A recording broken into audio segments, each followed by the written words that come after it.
One mic. All I need is one mic.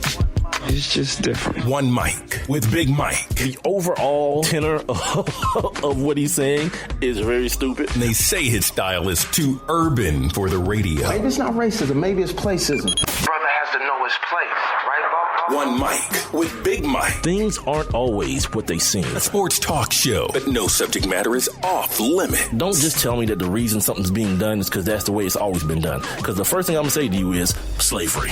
And now, your host. I got the big homie here who needs no introduction. Big Mike.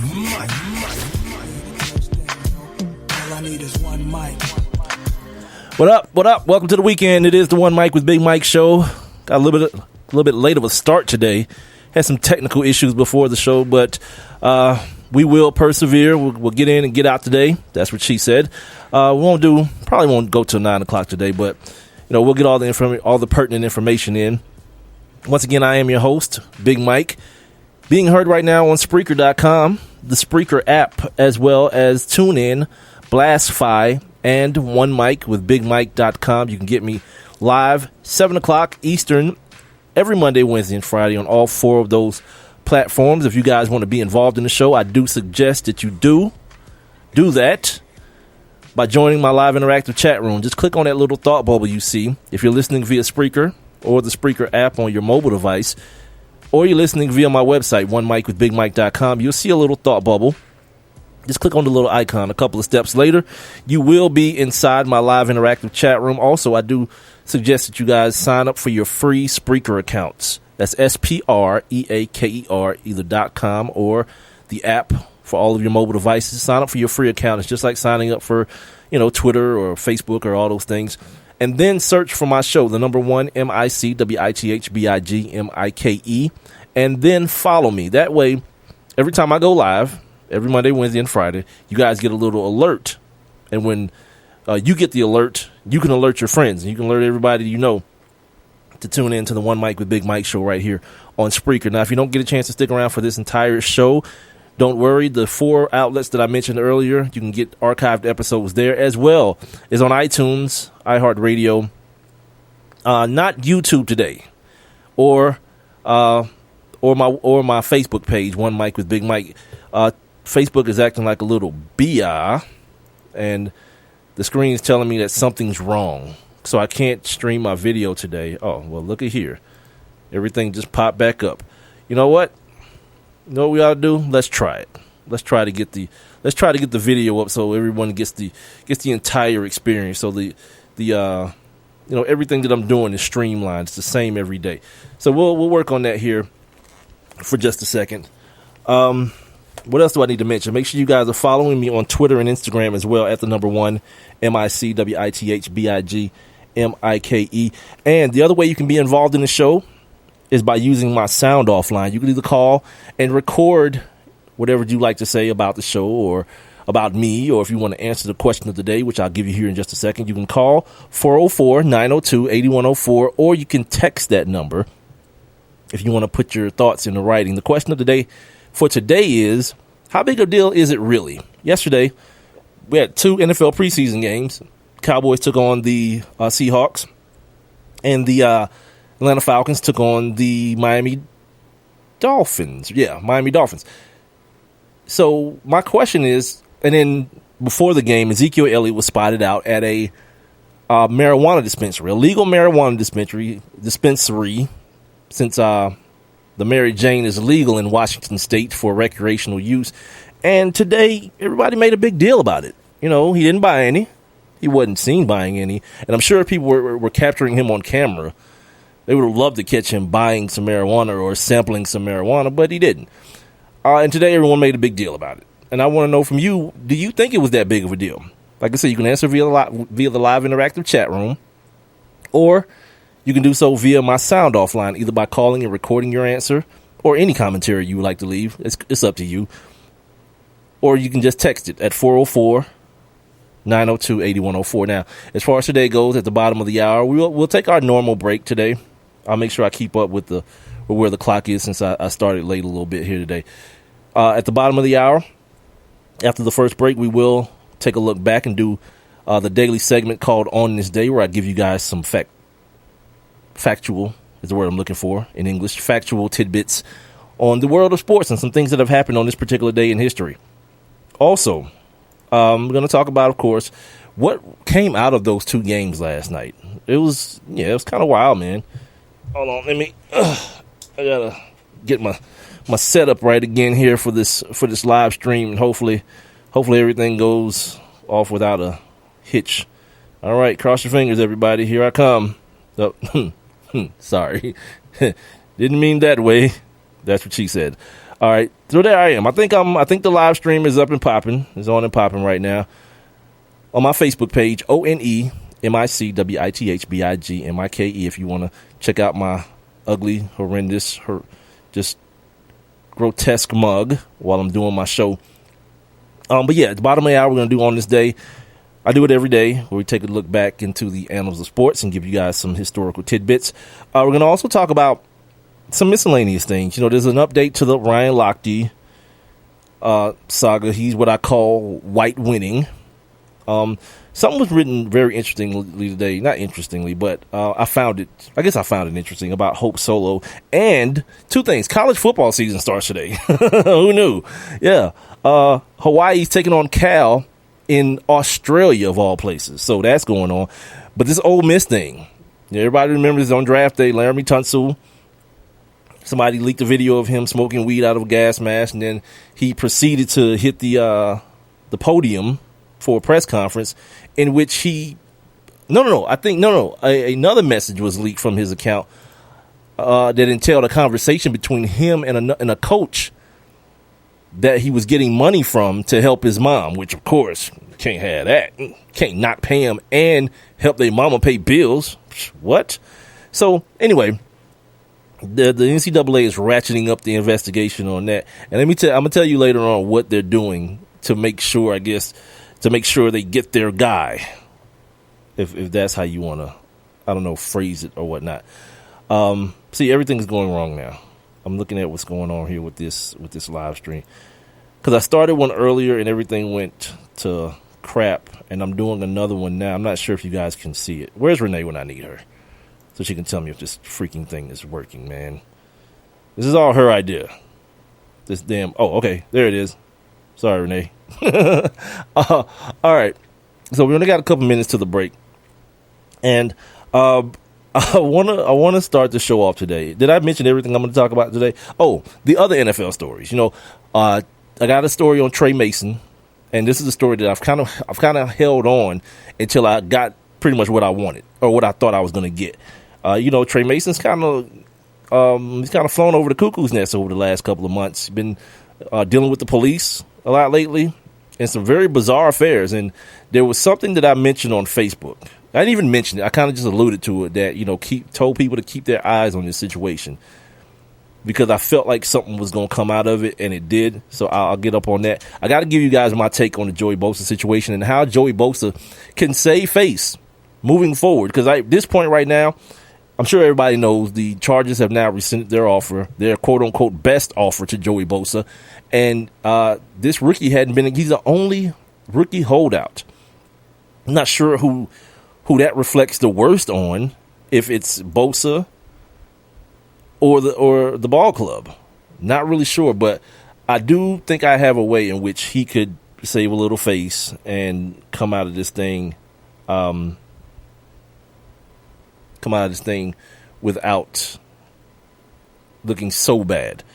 I don't know. Renee's trying to text me while I'm doing the show, so that's not going to work. I'm not that skilled. I can read and talk, but I can't necessarily type and talk. Let's see what else I have. Oh, so the NFL finally got their chance to interview all the guys about the Al Jazeera report. And at this point, from what people are hearing, no further evidence has been presented. Like we knew, no further evidence. They don't have any new revelations. That's what I was talking about on Wednesday. Like, how do you not just say, okay, nothing came of the Peyton Manning thing? There's probably a good chance nothing's going to come of these other guys either. Not even a good chance. There's no chance. If you just say the source has been discredited, then it's a bad source for everything then. Not if you're the NFL, though. And also, Roger Goodell, I don't know if it's like a minion council that he's put together, but it's weird. Also, the makeup of the council is weird. And it's not called the Minion Council. I'll tell you guys what it's called before the end of the show. I'm trying to do multiple things at the same time here because like when you're running late, like I am for this show. I started the show late. Now you feel like you got to catch up and do everything at one time, and it shouldn't really be that way. Well, yeah, that's what's happening right now, and it's a real pain in the ass to be trying to talk to you guys and do multiple things at the same time. But first, let's start with last night. Let's start with last night before we go to break here. That Falcons outfit, and the people here in Atlanta. Oh my God, this time of the season. If you have any friends that are Atlanta Falcons fans, and if you don't know wherever you're listening from, I'm broadcasting my show from the city of Atlanta, and the fans here, they have a little bit of a reputation, a national reputation, right? and people get like offended by it, but I don't think you can like I remember I saw a porn star talking about being like slut shamed or something like that, and I was like, well, wait, isn't that like what you are though? Like, if like I look up the definition to like slut, isn't that kind of what you are? You can't do the things you do for a living now and then now say you're ashamed. Same thing here with these fans. You know what I mean? Like, these are the most terrible, especially when it comes to Matt Ryan. And people will argue me down about this, that there's still this kind of ghost of Mike Vick in the city of Atlanta, and not in every part of the city. not in every part. Yeah, in the black part with the Negroes, you know what I mean, who can't let that go. On Wednesday, I did On This Day, and part of the On This Day was it was the day that Mike Vick, I don't know if he was convicted, or it was the day he was suspended. That's what it was, the day the league decided to suspend him for the dogfighting. Somebody posted sad day in ATL history, tear emoji. Like, what? It's like, how long ago was that? I don't even remember how long ago was that. Over a decade ago. And it still resonates. And for that reason, if Matt Ryan doesn't go undefeated every year and win a Super Bowl, he's trash. I've found myself disagreeing with that sentiment so fervently.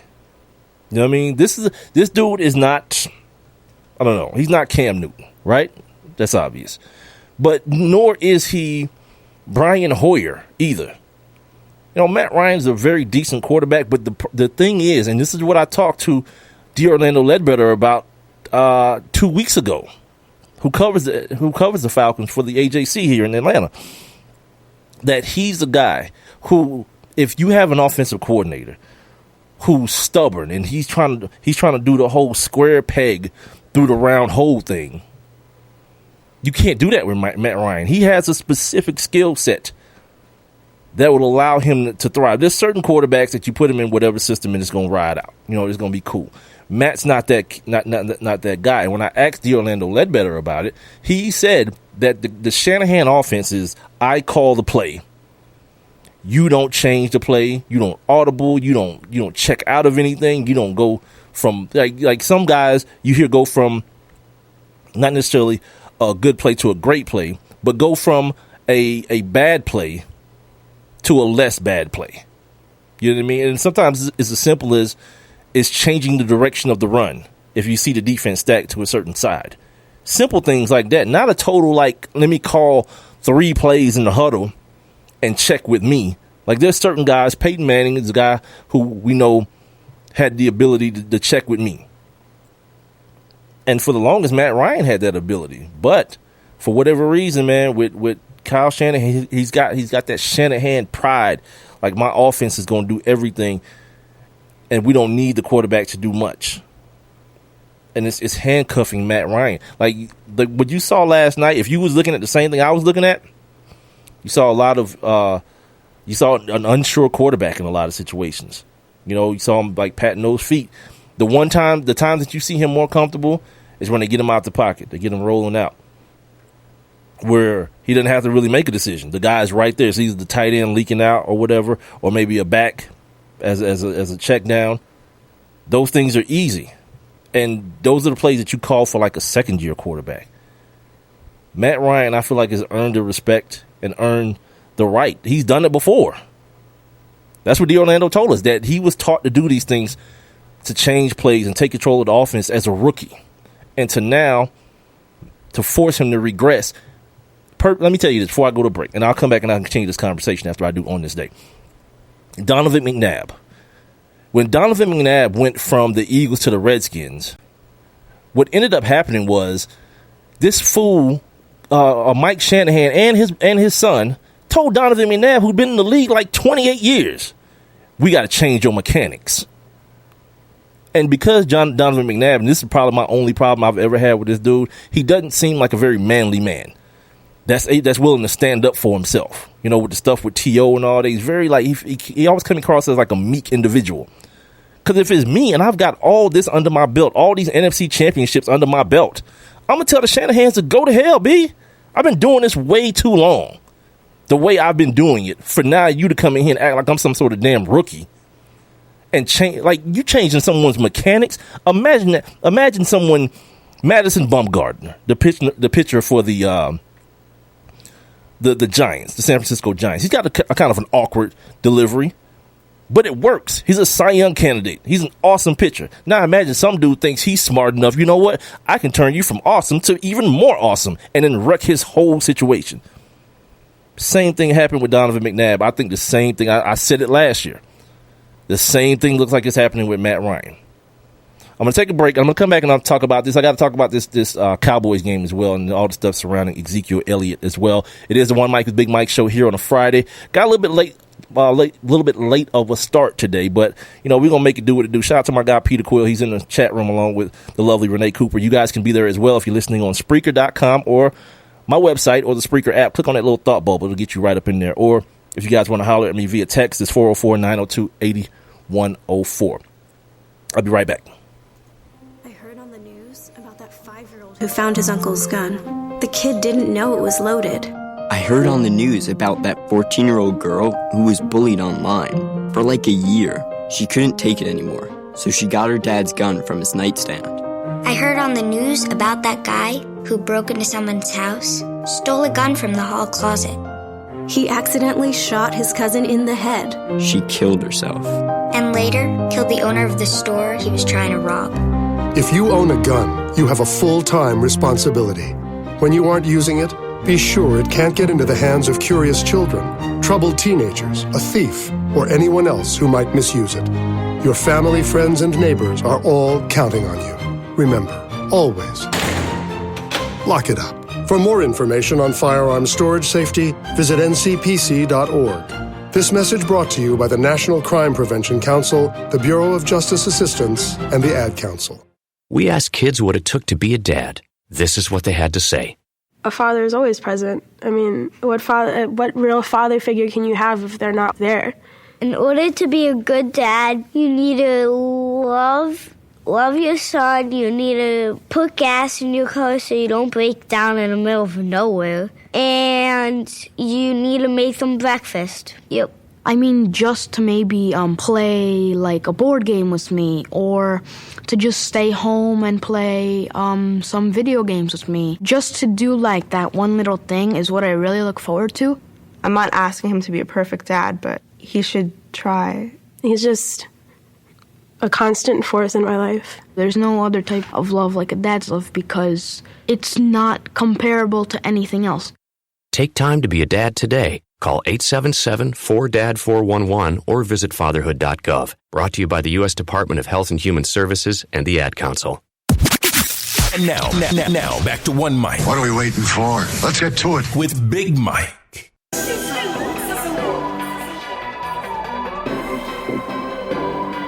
Yeah, it's Friday. I hope everybody got some plans for the weekend, man. Some stuff to get into this weekend. It is the One Mike with Big Mike show here on Spreaker.com, the Spreaker app. I'm also live on TuneIn, Blastfi.com, and OneMikeWithBigMike.com. Appreciate you guys for joining me out there.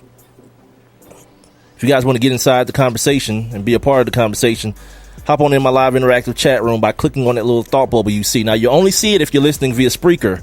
or the Spreaker app, or my website, onemicwithbigmike.com. So click on that. A couple steps later, you'll be live and in the building, interacting with me as Peter Quill, as Renee always do. Peter's saying that I might be on to something with that Matt Ryan thing. Yeah, I got more too. Let me tell y'all something about this dude, Peter Quill, too, man. I just kind of feel like if me and this dude ever hung out, he appreciates my ignorance. Like the stuff I post on Facebook, like the real stupid stuff. Like he appreciates it and comments on it and likes it.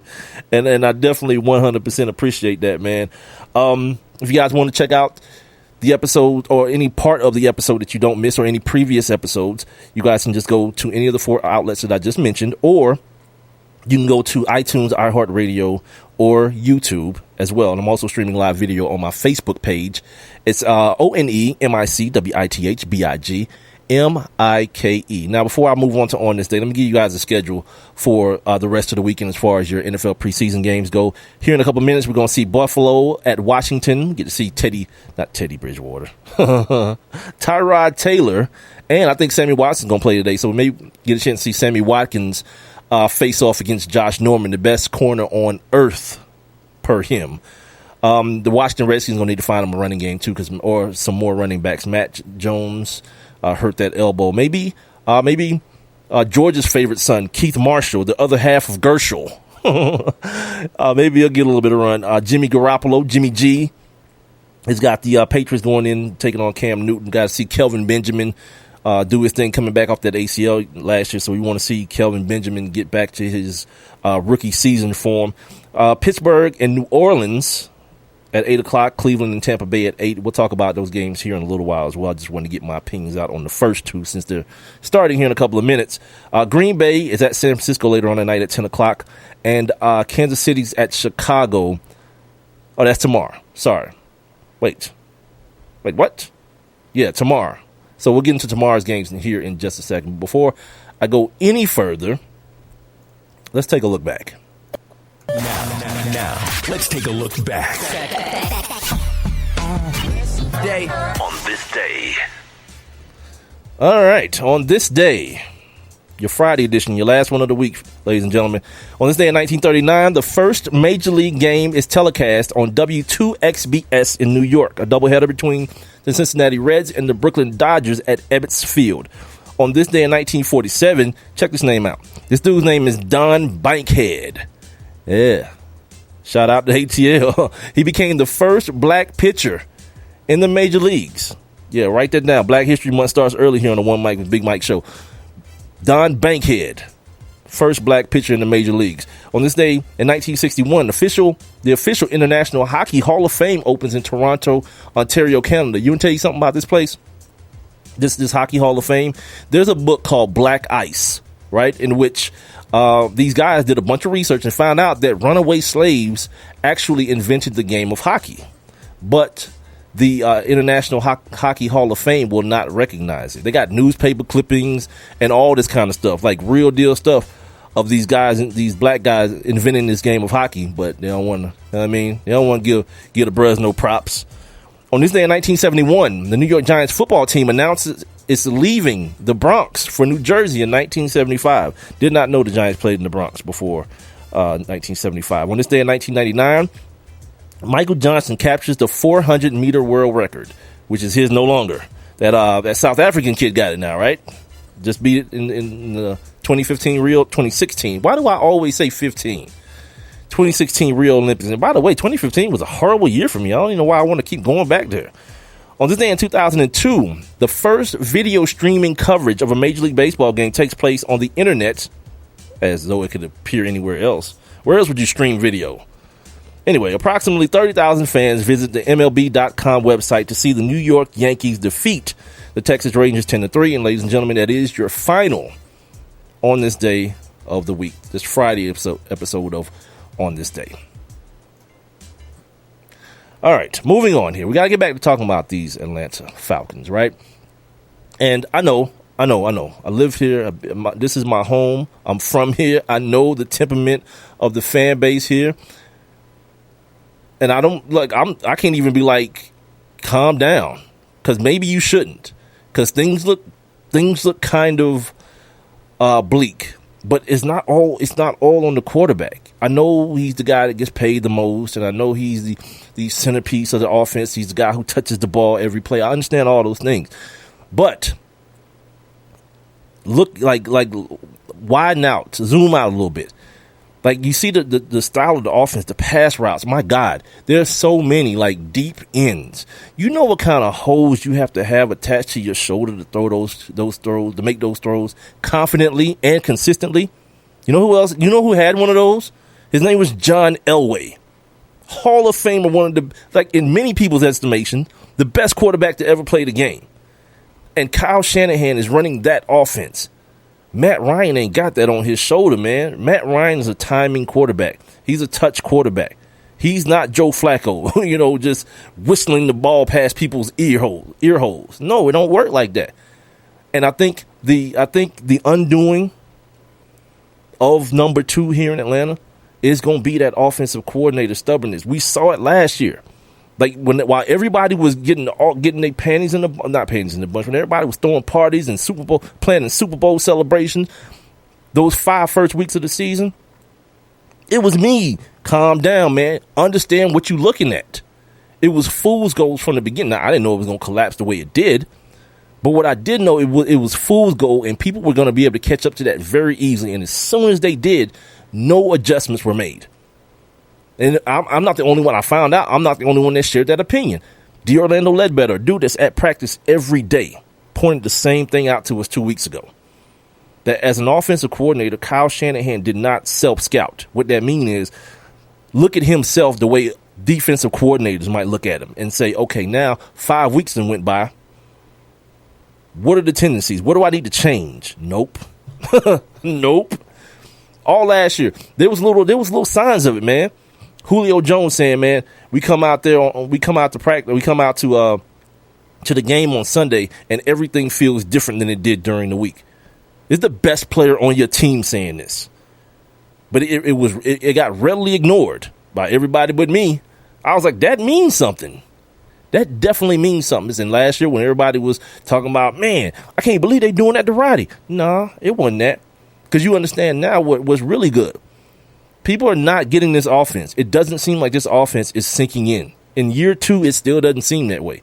So while people was like, man, Roddy was wide open. Look, first of all, you don't know when he was supposed to be where he is in the timing of a play.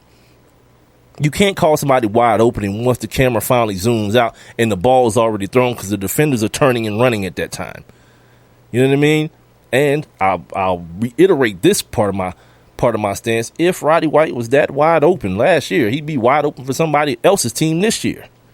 Any takers? Anybody? Bueller? No. I think it's gonna come to a head, man. Like the way I was talking about with Donovan McNabb, like Matt Ryan got to get off his ass and be like, look, dude, this is not working for me. The whole company man routine, that's another thing that Orlando Ledbetter spoke about. Like Matt Ryan ain't gonna make no fuss. Damn that, cuz you getting $100 million. You got the right to speak. Speak your piece, cuz if this is not working and you feel like this is something that you're walking on the football field unsure about, that's the worst thing you can do as an athlete. To be unsure and constantly second guessing things, that's where red zone interceptions come from. When you think you should be seeing something and you don't see that thing, or when a play is called, then the huddle breaks and you say, this is a terrible play. I need to get out of this play. But you're handcuffed in the fact that you can't get out of the play. How long is Matt? 10 years? Are we at 10 yet for Matt Ryan? I think we're at 10 years for Matt Ryan. And it's not that he can't do it, because we've seen him here in Atlanta do it plenty. We've seen Matt Ryan change plays. We've seen Matt Ryan use cadence and all those type of things. So the fact that Kyle Shanahan's young punk ass comes in here and feels like this cat can't do it, that's an insult. That's an insult to a very good quarterback. The other things that came out of last night's game, let me get that on real quick. Dwight Freeney didn't play last night. He got a DNP. And oh my God, was it ever noticeable? I mean, Tannehill is sitting back there like a statue. No one's getting close to it. I'm watching, trust me, I'm watching very closely. And the person that I'm really watching is because I still haven't seen Vic Beasley play linebacker. We heard all about this in the offseason, didn't we? He's going to be our new strong side linebacker kind of way, the way Bruce Irvin was. Yep, I don't see Bruce Irvin out there. First of all, I don't see him at the linebacker position. Then at his natural position of defensive end, that kid number 70 for the Dolphins, you would have thought he was damn Anthony Munoz or Orlando Pace or some damn body. He was not, it wasn't even like he was just blocking him. He was mauling this kid in the pass game and the run game. That's a bad look. Like, here, now, and here's where you stand. If now, 97-year-old Dwight Freeney is going to be your primary source of getting to the passer, game over. Cats is going to be Cam, Breeze, Winston. These guys going to be having career days against the Falcons again. They can't even generate it with the blitz. This kid, what's his name? Brooks Reed. He ends up now playing a lot for Vic Beasley. I don't know if that's because it was hot out there and they was doing the hurry up offense, but he was playing for what's supposed to be your primetime pass rusher.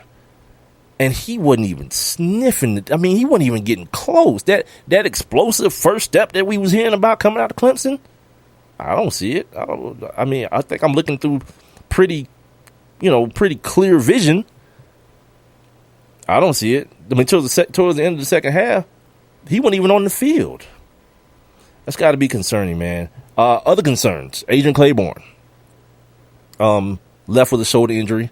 I didn't see the results of the MRI. I didn't get a chance to read it. I was doing a bunch before I came on the show, so I didn't get a chance to see what the results of his MRI were. I did see Keanu Neal's results though. 3 to 4 weeks, cuz. Yep. And y'all sit there and let Dan Quinn fool y'all during draft time. Told y'all that I'm gonna draft this free safety. And he's going to be the answer to the pass rush problems. Man, get your ass out of here.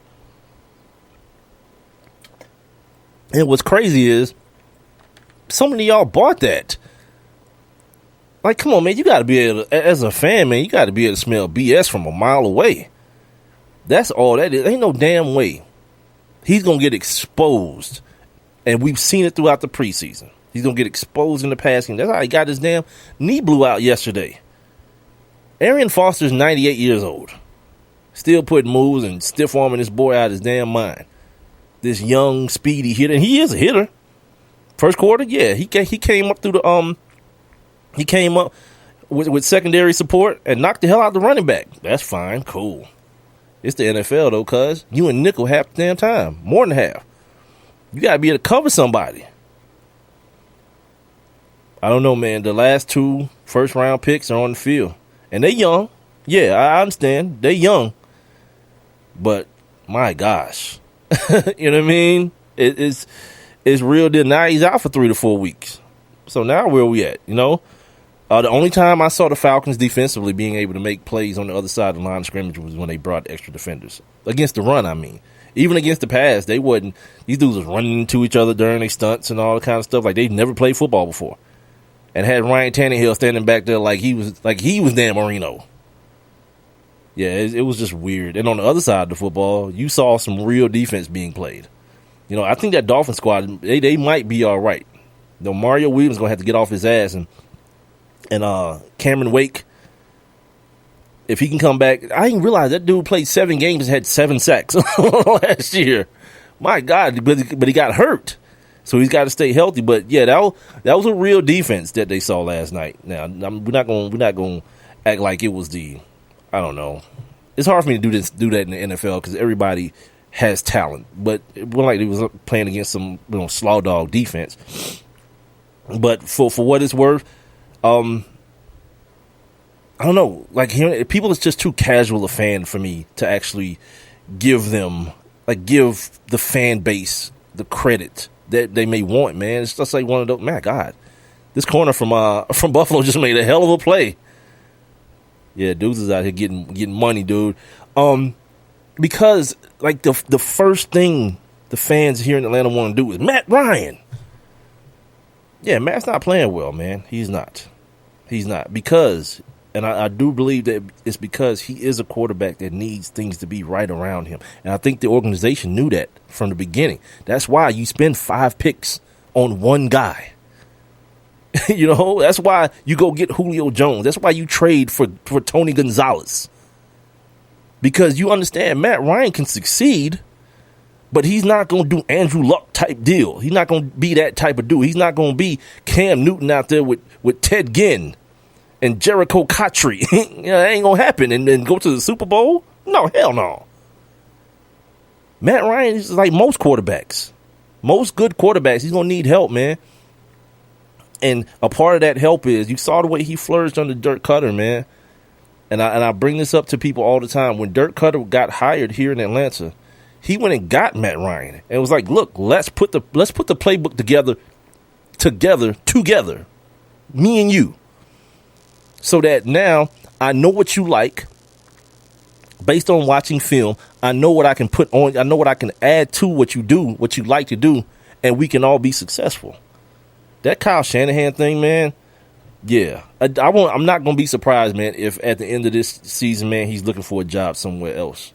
Straight up. You know what I mean? I'm not that this guy needs to go type, because that happens a lot around here too. I'm never about nobody having to lose their gig. But what I do say is that I understand sometimes, like I told you guys about Lovie Smith. I understand why Lovie had to go. You know what I mean? You got a young quarterback. You got an offensive coordinator who has him on the upswing. He's a hot and heavy name in the head coaching circles. Yeah, hell no, you don't want to lose him. So the dude, the odd man out is Lovey. I understood that all the way. It's business. But here, there's too big of an investment in Matt Ryan here in Atlanta. And I mean investment not just in him, but the investment that's made in Julio Jones, because that made the defense and the line suffer for so long. The line should be a lot better this year. In the middle, the 2 tackles should be good.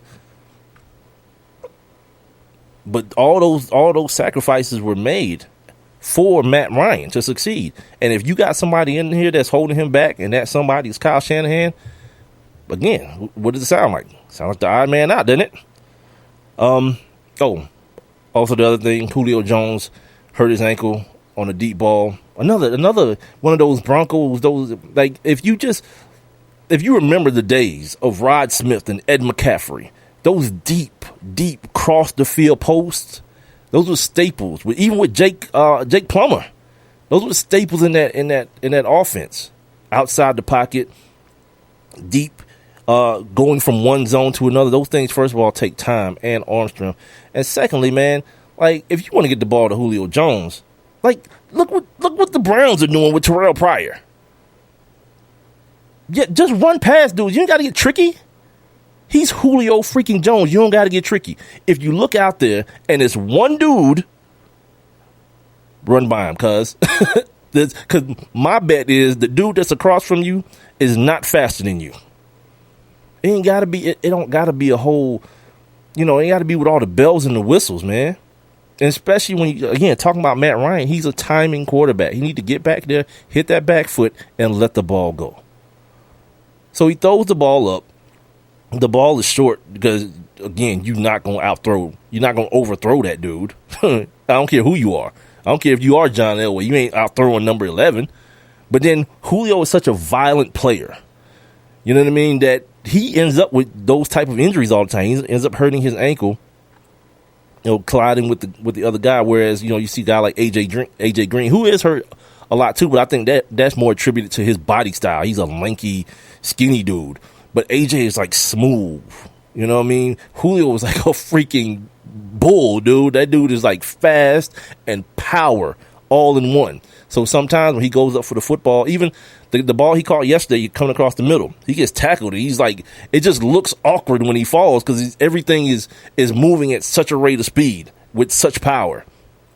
It leads to sometimes those awkward landings and things of that nature. But from what they're saying Julio is going to be all right.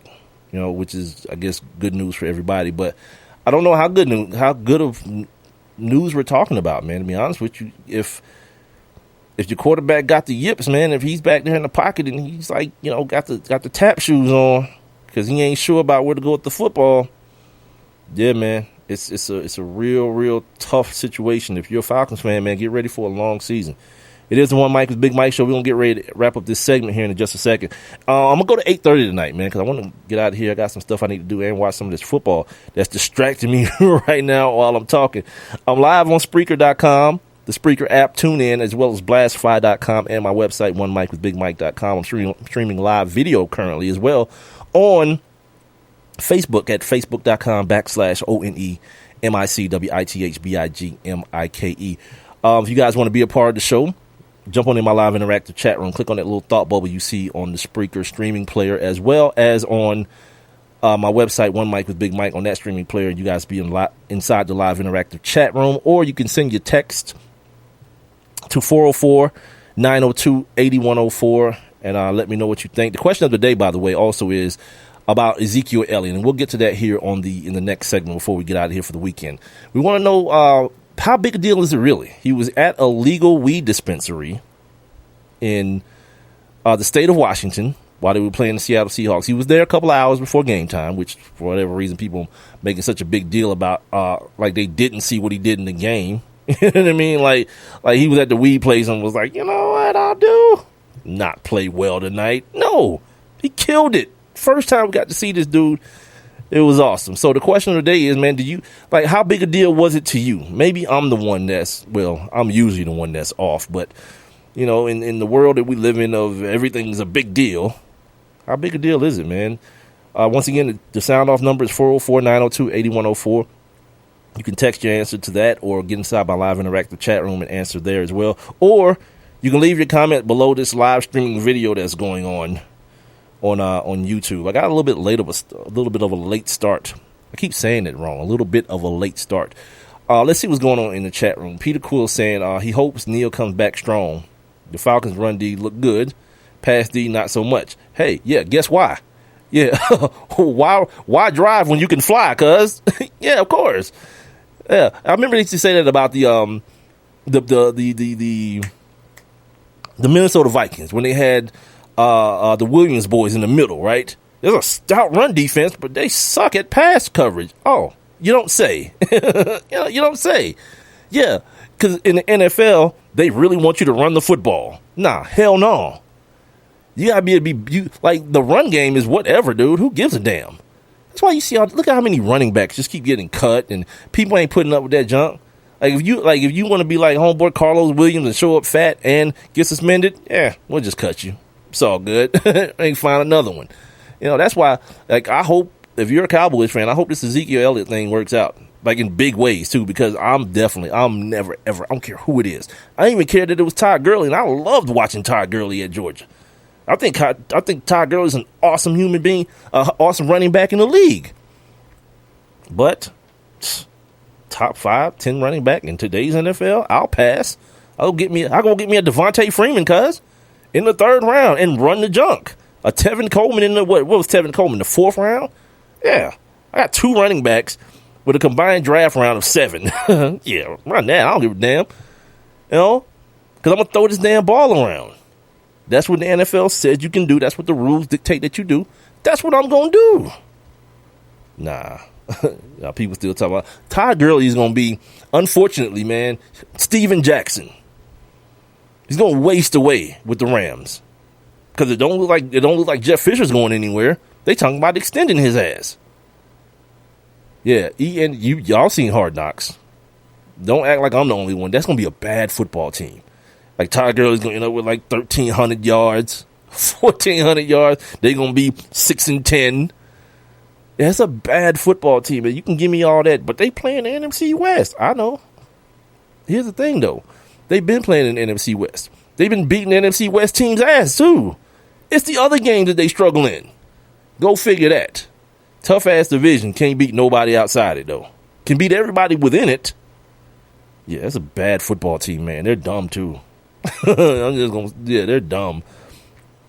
So, yeah, that first round running back thing, I'm cool. I even put up a list, man, of the running backs that were taken last year after Ezekiel Elliott. You know, no other running back, of course, was in the first round, but you got Derrick Henry, who I think Derrick Henry's going to make a mark out there. They're going to run the hell out of the football in Tennessee, man. Kenyon Drake, the other kid from Alabama, was next. CJ Prosite, the kid from Notre Dame, he might get some run also in Seattle because we don't know what Thomas Rawls' situation is going to be coming off that injury. Tyler Irvin, I can't say I remember Tyler Irvin, kid out of San Jose State. Kenneth Dixon, Louisiana Tech, did see a couple of games. He's in Baltimore. And this other kid, Devontae Booker out of Utah. He's an awesome back. He was an awesome back in college. Where is he at now? Devontae Booker's in Denver, where they got Gary Kubiak, the zone run scheme, which they make 1,000-yard rushers out of everybody. So keep those names, a couple of those names in, the back of your mind, as well as Keith Marshall, seventh round Keith Marshall, and see how many of these dudes, man, outrush Ezekiel Elliott. Because folks act like Ezekiel Elliott's going to get like 30 carries a game. They got a stable of backs out there. Now, I will say this. My philosophy on that, if you draft a back in the first or second round, damn that running back by committee. Run his ass into the ground. Eddie Lacy style, cuz. Get it. And then when you're done with him, Alfred Morris him. Send him to be somebody else's problem. Or better example, DeMarco Murray him. Send his ass to be somebody else's problem. Go back in the draft and get you a new one. Simple as that. Yeah, ain't no sense in giving and paying no running back 2 contracts. Hell no. Now if you do it right, you run his ass into the ground and then ship him off, free agent style. Get you a compensatory pick for him and all that too. Yeah, I think too many people live in the land of yesteryear, where the running back. Yeah, you gotta get you a stable horse or whatever it's called, workhorse. No, you don't. The days of Emmitt Smith and Walter Payton and those guys are gone. Long gone. It is the One Mike with Big Mike show here on Spreaker.com, the app, and my website, onemikewithbigmike.com, as well as on TuneIn and Blastfy as well, blastfy.com. I'm going to take a break. It's going to be the last break of the show. I'm going to come back and I got to talk about the Dallas Cowboys game from last night. Dallas Cowboys versus Seattle Seahawks. Not the game itself, but a lot of stuff surrounding the game, man, and a lot of ignorance too. Entering that situation. Follow me on Instagram and Twitter, or Twitter and Instagram at the number 1 MICWITHBIGMIKE. Don't forget, while you're listening to this show, click on that little heart as well to indicate that you like the show. And if you haven't, sign up for your free Spreaker accounts. Go to Spreaker.com, SPREAKER.com. Sign up for your free Spreaker accounts, just like signing up for any other social media platform. And then follow my show. Search for it first, One Mike with Big Mike. Then follow it, and then you get the alerts. When I go live every Monday, Wednesday, and Friday, you get an alert saying, Big Mike is live right now, so you can rush to your phone or your computer or whatever and hear what kind of stupidity is coming out of my pie hole next, which I don't even know. So anyway, I'm going to take a break, come back, finish the show off. Got to talk about this old this situation with Ezekiel Elliott and the Cowboys and all this kind of stuff. We'll do that next. Hey, everyone. Let's all stop what we're doing right now and take a moment. That felt good, huh? Just like that, we had a nice special sort of moment together.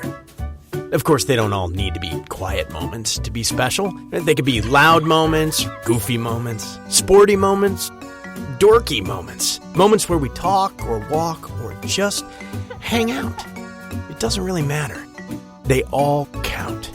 Because every time dads like us take a moment like that to spend with our kids, well, it's pretty momentous. Sounds like somebody agrees. So let's take a moment to make a moment. Today, call 877-4DAD-411 or visit fatherhood.gov. Brought to you by the U.S. Department of Health and Human Services and the Ad Council. There's one thing you can never have sex without. It's not something you buy. Or something you take. In fact, there's only one way to get it. It has to be given to you, freely. It's consent. Because sex without it isn't sex. It's rape. Consent. If you don't get it, you don't get it. It's on us to stop sexual assault. Learn how and take the pledge at itsonus.org. One mic. All I need is one mic. It's just different. One mic with Big Mike. The overall tenor of what he's saying is very stupid. And they say his style is too urban for the radio. Maybe it's not racism. Maybe it's placism. Brother has to know his place, right, Bob? One mic with Big Mike. Things aren't always what they seem. A sports talk show, but no subject matter is off limit. Don't just tell me that the reason something's being done is because that's the way it's always been done. Because the first thing I'm going to say to you is slavery. And now, your host. I got the big homie here who needs no introduction. Big Mike. All I need is one mic.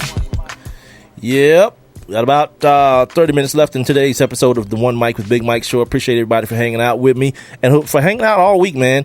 I'm here every Monday, Wednesday, and Friday, by the way, at 7 p.m. Eastern Standard Time live.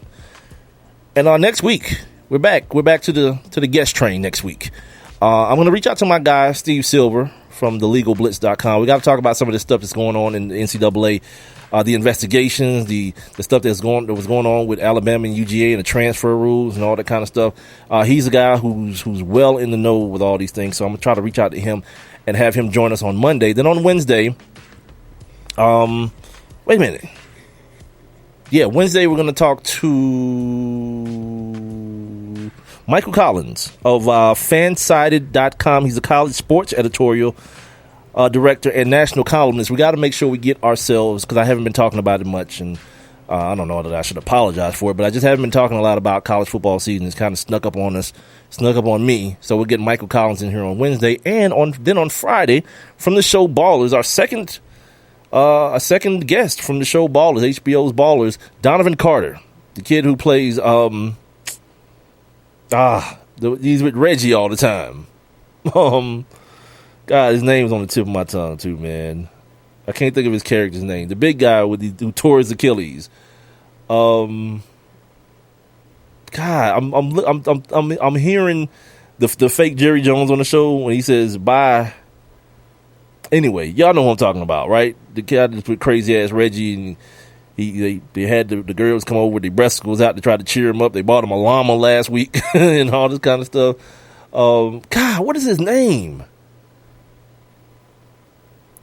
That's going to piss me off, man. I hate that I can't remember people's names, but I know his real name. His name is Donovan Carter from the HBO hit show Ballers. He's going to come on the show on Friday. So next week we'll be back on the whole guest train. And then following next week, every week on Mondays, every week, my guy Ben Troop, former SEC tight end for the University of Florida, second-round pick for the Tennessee Titans. He's going to join me on every Monday.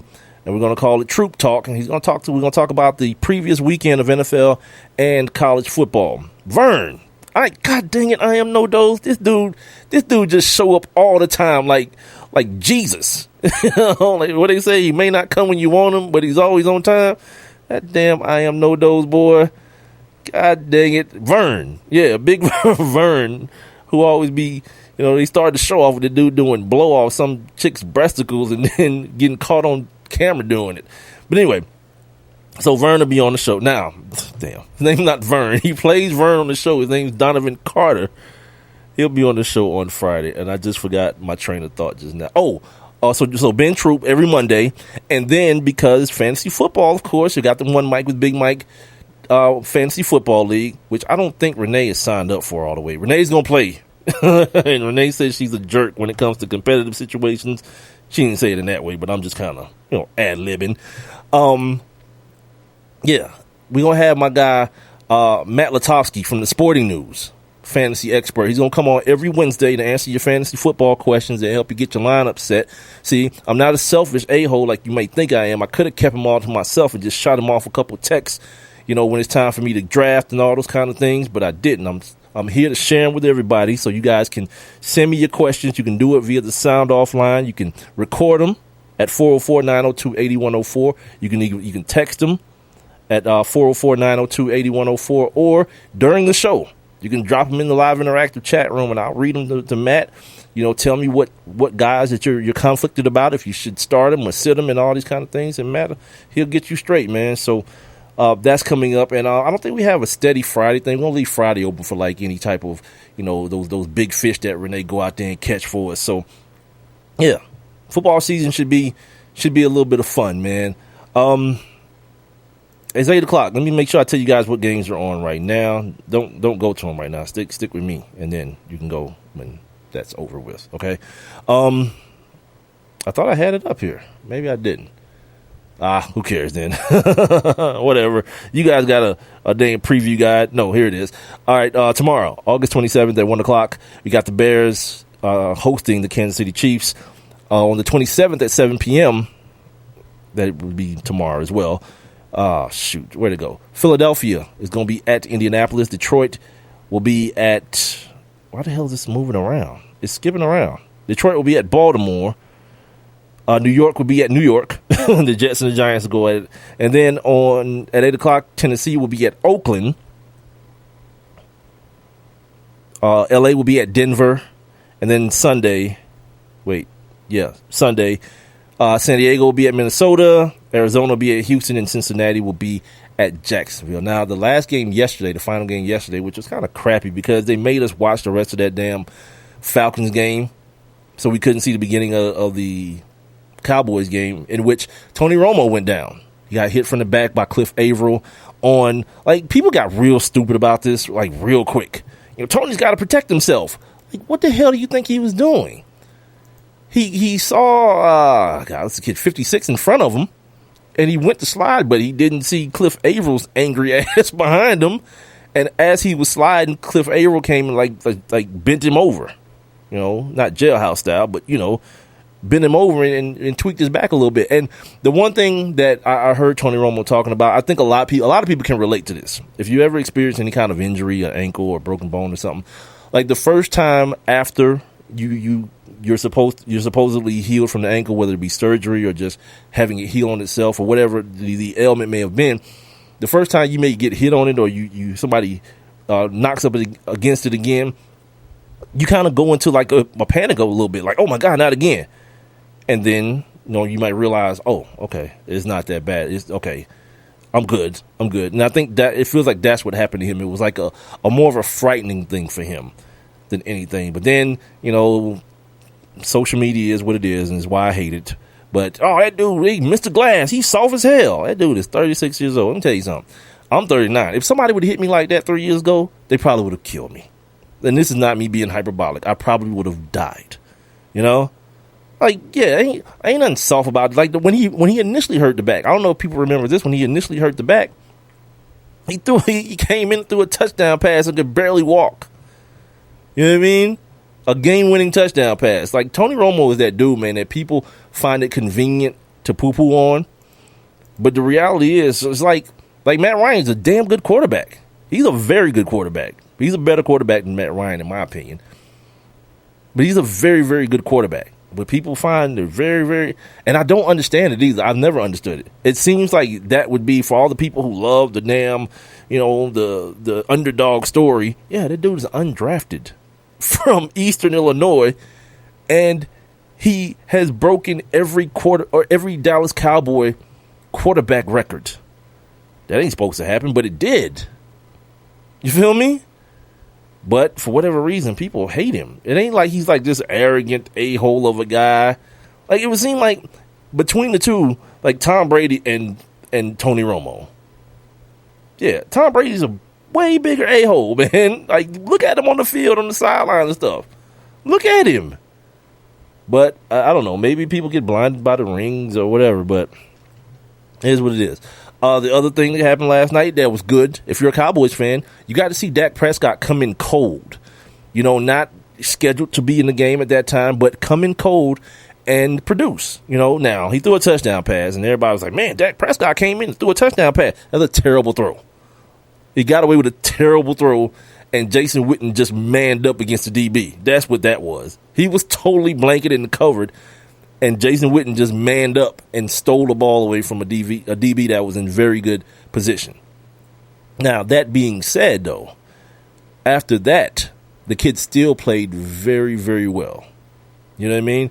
I think it's like Jerry just kept shooting, man, and he finally hit one. You know, the Dak Prescott thing. And the funny thing is, like, people always talk about, you know, the Randy Gregory thing, the Greg Hardy thing, and Jerry taking these chances on these guys. Well, Dak Prescott got into a fight and got a DUI before the draft. No one that doesn't seem to come up, and I don't think it should be a big deal, right? But what I'm saying is, this is a situation where Jerry took a chance on a kid who had a quote unquote red flag, and it's paying off. And I think that's the gamble you make as a talent evaluator. How much bull can you accept versus the talent that someone brings to the table? And I think like I am no dose. He's talking about Tony Romo. He plays for the Cowboys, so it comes with the territory. And I think the same comes with these other guys. You know, the scrutiny comes with, oh man, Randy Gregory smokes marijuana, which, yeah, we got like a couple of weeks or months ago. I read the story about Jim McMahon. You know, Jim McMahon, who's suffering a lot right now from the adverse effects to playing in the league, so long, a lot of head injuries and things of that nature. And he made the comment that the NFL is in bed with the pharmaceutical industry. That, like, day by day, that becomes more and more true. Like, the way they try to vilify marijuana, and at times where it's not even a thing. Like this thing with Ezekiel Elliott. Ezekiel Elliott went out on the town in Washington, in Seattle, and went to a marijuana dispensary, a legal marijuana dispensary. It's legal to smoke recreationally. Of course, it's not in the NFL, so from all accounts, he didn't purchase any, he didn't smoke any, but he went. And a lot of people, and not a lot of people, but this place that he went to is also kind of like a tourist attraction because people from anywhere else don't know what that is. Like, I can't go to downtown Atlanta and see a weed dispensary legally. Now, there are probably people down there, not probably, I know there are people down there dispensing weed, right? But not legally and not in a storefront with a storefront. So for a dude like that, who, come on, let's keep it real. I posted something on my Facebook today. You know, if you've seen Ezekiel Elliott's lips, like someone who, you know, whether he still is, he has in large amounts too. Like, your lips don't get like that from the first hit. So he's dabbled in the stickiest of the icky, and he probably wanted to go check it out. No harm, no foul. People like, how do you do that right before the game? Oh, you mean before the preseason game? The game in which he went off in? That dude played like a veteran, man. And the one thing I saw about the runs that I saw that I was going to be kind of leery about watching him play, because so many times at Ohio State you watch Ezekiel Elliott play and he was hitting holes, like running full speed.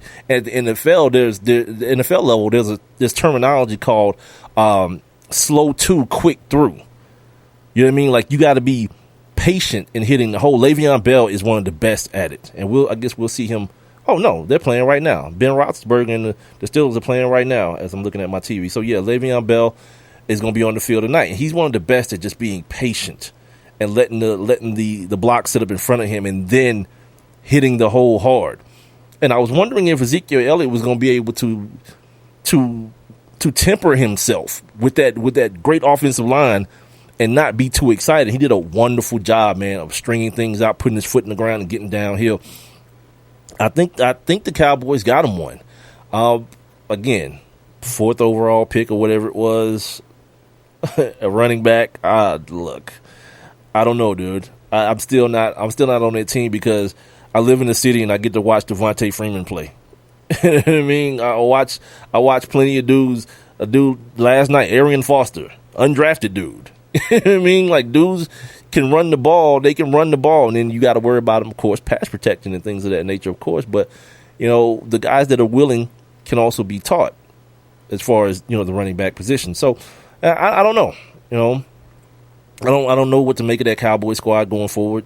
You know, they're going to have to score a lot of points. I think Des Bryant looks like he's in midseason form, and he didn't want to play no football yesterday. I mean, like, I think a lot of these dudes just like they decide like what happened to me, and I ain't trying to play no damn football today. He ain't gonna play next week. He's gonna be ready for the season opener against the Giants. Good for them. You know, I don't think Tony Romo should play anymore. You know, let this kid, man, Dak Prescott, get as many reps as he can, man. Like, allow him to fail.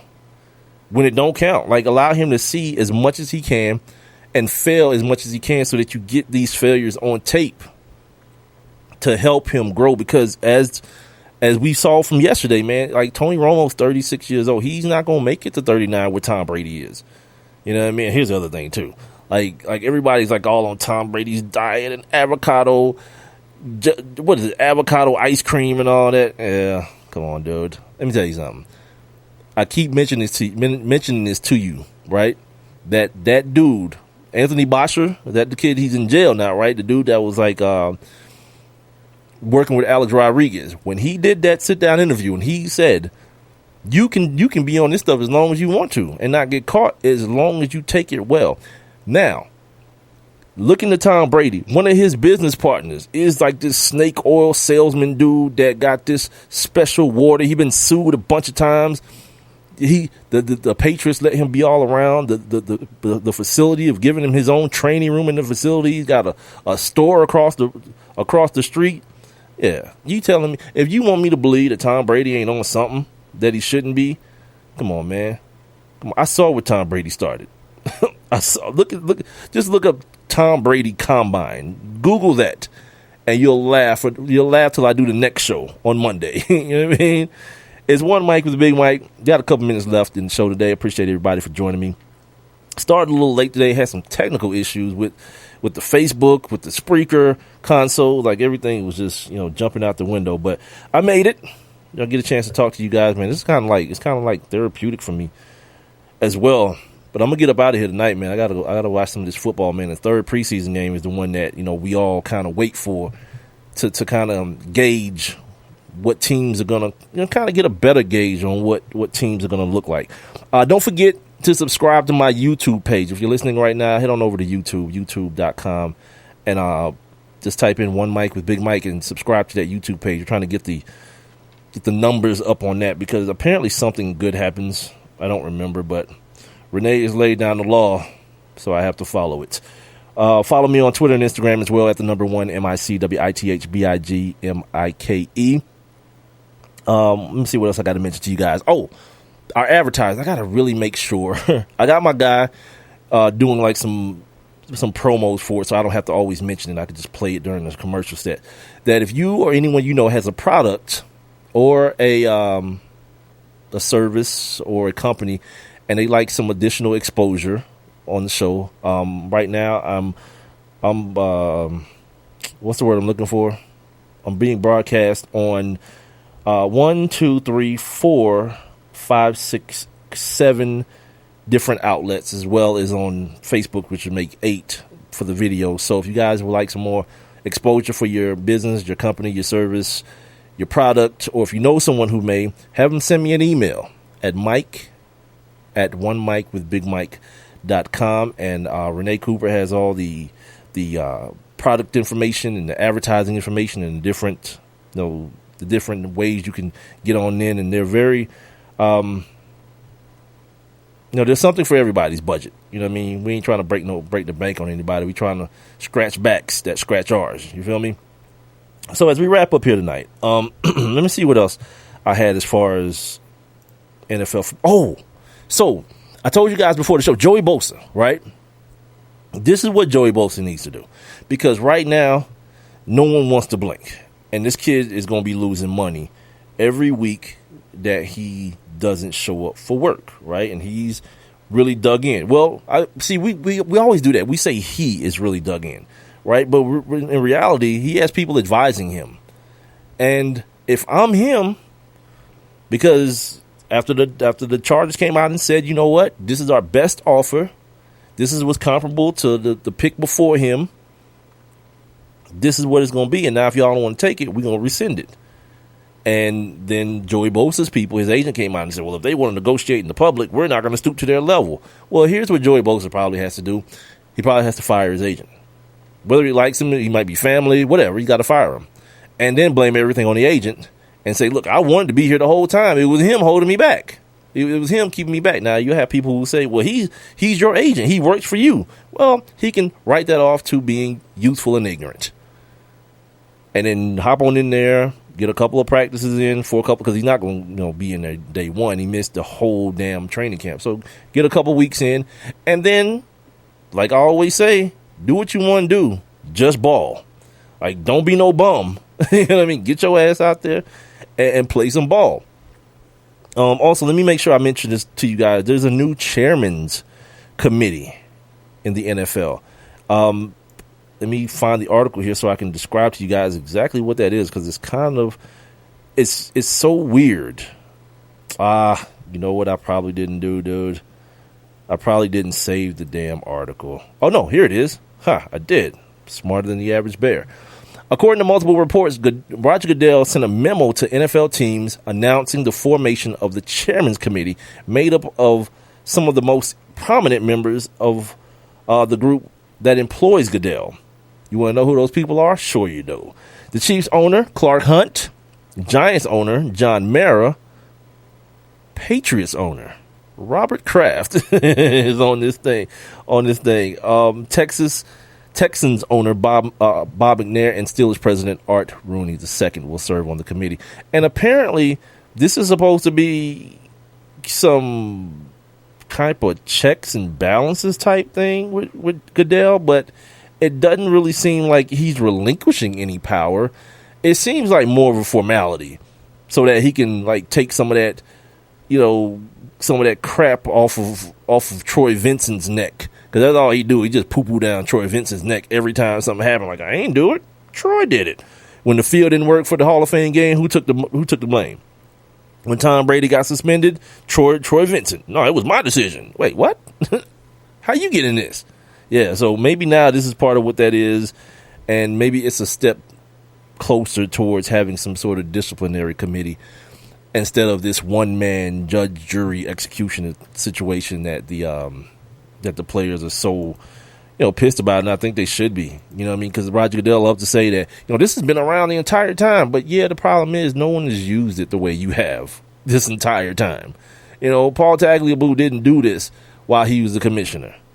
So, and a lot of people thought the league was running amok, and because he was letting the process play out in the court system before he did anything. Now, it's like, okay, hell no, we're better than the police. And then two, Roger Goodell has no sense of consistency. Adrian Peterson, knock your woman, not Adrian Peterson, what's the boy name? Ray Rice, knock your woman out. 2 games. What? He got 2 games? Well, no, I didn't mean 2. I meant indefinite. Wait, what? Are there any steps between 2 and indefinite? And then it got knocked back down like 6 or something. But by that time, the damage was done. You know what I mean? Ray Rice ain't going to see a football field in ever. Meanwhile, got guys like Josh Brown, whose woman was pregnant. He pushing her around, and she hiding in the bathroom, scared for her life. 1 game. And for your troubles, let me give you this old contract extension, too. Let me give you some extra money, too, while we're at it. Yeah, no sense of consistency. Speaking of consistency, a couple of things. Ryan Lochte. Yeah, he's white winning. The people in Brazil is like, we want you to bring your ass back down here and stand up for these charges. And he's like, hell no. And I would be too. It's like, yeah, you was a dumbass for letting me leave. So he's not going back to Brazil anytime soon. But the other thing that's happening is we talked about these sponsorships that he lost, the mattress thing and Speedo and Polo, Ralph Lauren, and one other one. But he got another one back. Some sort of cough drops or something. Ryan Lochte is now endorsing. And this dude is going to be on Dancing with the Stars. Yeah, and what I call that, and y'all can hashtag this, it's white winning. It's the way white people win. You know what I mean? Like, even when they lose, they win. Donald Sterling, white winning. He lost his team, but got $2 billion for him. After he paid $14 million for the team 30 years prior? Yeah, white winning. That's what America is, man. That's why Donald Trump is the way he is.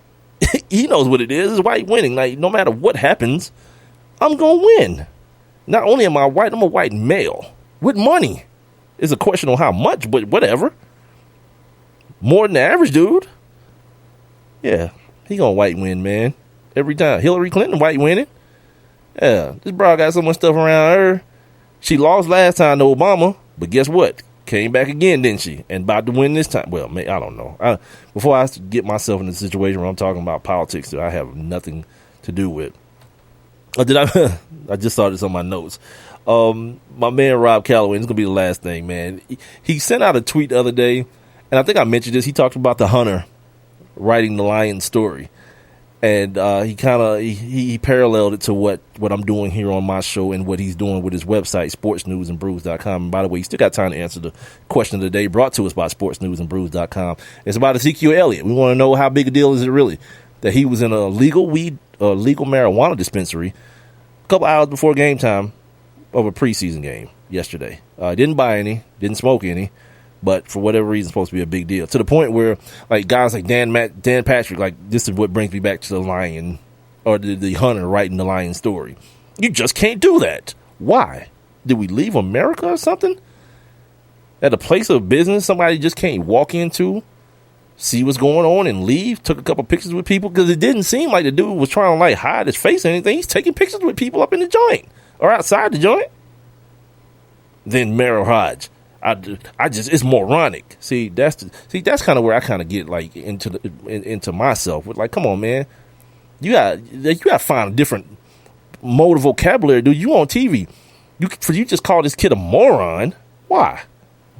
Because he did something that you don't approve of? Because the NFL and the country has you brainwashed that this is like a real drug, like it's the same as marijuana, like it's the same as heroin. Yeah. Some of them dudes, man, that y'all listen to on these shows, they're idiots, dude. Like, and like, you gotta be able to smell that out immediately. They're idiots, man. And when you say stuff like that this kid is a moron. Wait, because he did what now? Walked into a place and someone saw him there. Well, moron it is, I guess. You know what I mean? Moron it is.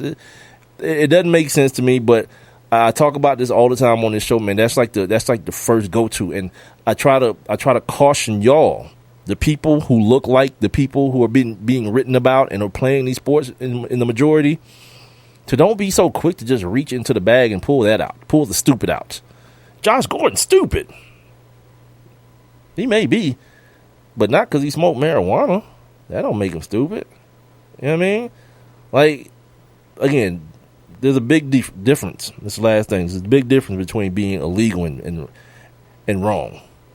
Many a thing, because the first time somebody does that to me, because white people love that.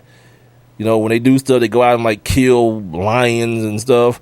I didn't do anything illegal. Well, guess what? Every white man in the 18th century or whatever, whenever slavery was, could spew and utter the same ignorance. It's not illegal for me to own this dude and whoop his ass and make him work from sun up to sundown. Yeah, because it wasn't, but that don't mean it was right. And I think every sensible person in the year 2016 would agree to that. And we'll be having this same conversation in 10 years about marijuana. Many lives have been lost, and many people have been imprisoned for virtually nothing, for a farce. That's going to do it, man, for the week right here on the One Mic with Big Mike show. Once again, man, I appreciate you guys taking time out of your schedule to join me, man, whether you're listening live or if you get the show via the archive podcast. I 100% appreciate it. The numbers have looked so much better this week. You know, I was surprised. I texted Renee earlier, man. I was surprised. You know, we didn't do any guests this week. It's just been my ignorant ass, and the numbers are looking cool. The numbers on Facebook, the numbers on Spreaker, man. And I want to say, you know, from the bottom, man, I appreciate it, man. I'll be back on Monday, once again, live at 7 p.m. Eastern Time on Spreaker, my Spreaker app. Tune in, Blast 5, and OneMicWithBigMike.com. You can get the archived episodes there as well. If you didn't get a chance to stick around for the entire show, or if there's a past show that you may have missed, and you got some time this weekend, man, holler at your boy, man, and share with your friends. Tell your friends about the One Mic with Big Mike show, man. I'm trying to grow this thing from the bottom up, and I know it's not an easy thing, but, man, if you enjoy the stuff that you hear on the show, man, tweet about it, Facebook about it, you know, Snapchat about it, whatever the stuff y'all do, man, and I definitely appreciate it. Also, you can get the archived episodes on iTunes, iHeartRadio, YouTube, and, of course, the video will stay up on my Facebook page as well, ONEMICWITHBIGMIKE.